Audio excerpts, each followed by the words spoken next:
If you want to be unstoppable on the rower, then you need great form. Unlike other activities that fitness athletes do, like snatches, like muscle ups, like toes to bars, this isn't a very intimidating movement. So we often neglect to talk about the finer points of our technique. And because of that, I think a lot of athletes are robbing themselves of performance because they simply don't know how to row properly. Hey everyone, I'm Dr. Zach Long of PerformancePlusProgramming.com, and today we're gonna break out how to row for optimal efficiency. Let's start by talking about your foot placement here. So I wanna have full foot contact on my foot plate, and I like to get this strap position to where it's right over the balls of my feet. Because I participate in CrossFit, the transition time in and out of the rower is really important for me. So when I row, I like to take 2 fingers and put that between my foot and the strap, which allows me to just press my foot up, lift my heel, and pull out, and reverse that to get back in really fast to reduce transition time. But if I'm rowing for longer distances, I will tighten that up a little bit more. The second thing that we really wanna work on is our setup position on the rower. And you'll hear a lot of debate over letting the heels rise or keeping them flat. And I don't think it's so much about the heel staying flat or not. I wanna see that people get to this vertical shin position right here. Now that position requires a lot of ankle mobility, more than most individuals have. So because of that, you will see some people's heels come up a little bit, but in the bottom position, we don't have to fully compress and come all the way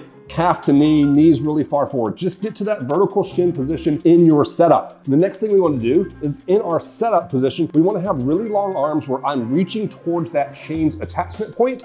And then you're going to also notice that my torso isn't staying vertical. I'm going to lean forward. So in this orientation here, if you were looking at a clock, my torso is leaning forward to about 1 o'clock right here. And that's that initial starting position down in the bottom. Now let's go about learning how to actually row. And we're going to go through a 3-step sequence to learn perfect form on the rower. So we're gonna start in our setup position, and we're just gonna work on the leg drive at first, where I'm gonna drive back, and as my legs extend, then my hips will open up. So I want you to notice a few things. Number 1, in this first one, I'm keeping my arms straight just to work on the leg drive. But number 2, my torso starts at that 1 o'clock forward position, and then as my knees extend, then my hips will open up, and I end up in this leaned back position where my torso is at about 11 o'clock. There's no need to go further than that because then it's gonna be really hard to pull yourself back to the upright position. But legs first, the knees extend and then your hips open up. What I really like to look for in this first initial drill is the speed at which the handle and the seat travel back.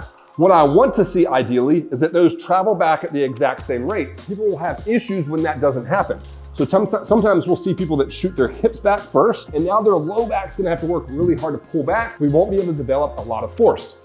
On the flip side, some people will open up those hips early, and I'll see the handle move back faster than I see the slider, and that is also going to rob us of form. So make sure that the handle and seat initially go back at the same rate. That's step 1. For step number 2, we're gonna work on our arm pull. So we're starting in that lean back position, and we're simply gonna row to our lower chest and then back forward. Lower chest, back forward. I'm pausing at the back position here because it's really important to make sure we're pulling to the right position at this point. My arm angle. I'm not pulling my arms down to my side like I'm T-Rex. I'm also not pulling super wide like I'm making a giant T with my body. I'm pulling my elbows out and back both at the same time. Now we're gonna connect that leg drive and that arm pull together. And so we're gonna work on this.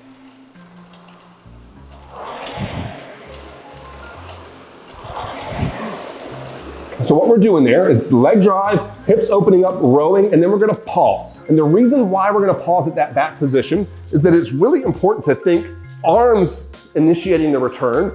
Once the handle gets back to about my knees, then I start to bend at my knees, and that little pause helps to drive that home so that when we put it all together in full rowing, we have the right sequence of movements. So let's run through those 3 drills first. The last thing that I want to mention regarding rowing is the drag factor on your rower. So the drag factor is the flywheel's rate of deceleration, and optimizing that is going to make you much more efficient. Now the drag factor is going to be different on every machine, given its age, its cleanliness, etc. So if I'm in a CrossFit gym, I always test this before every workout. In my home gym, I test it every few workouts just to make sure it's still at my previous setting. But to do that, we're gonna drop our damper all the way down and then press the menu button. And after you get to the home screen, you can hit more options, display drag factor. The screen will then say, row to display drag factor. I'm gonna do a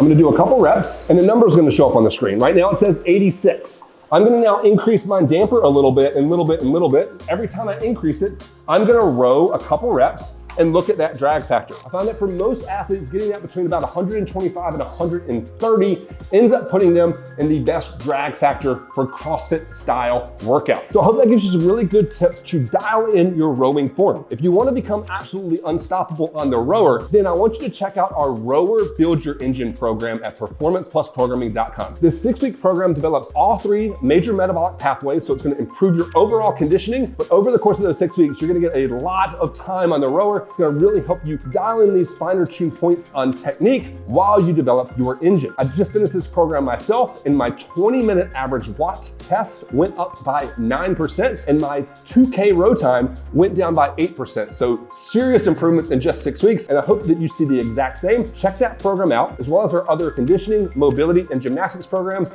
at performanceplusprogramming.com.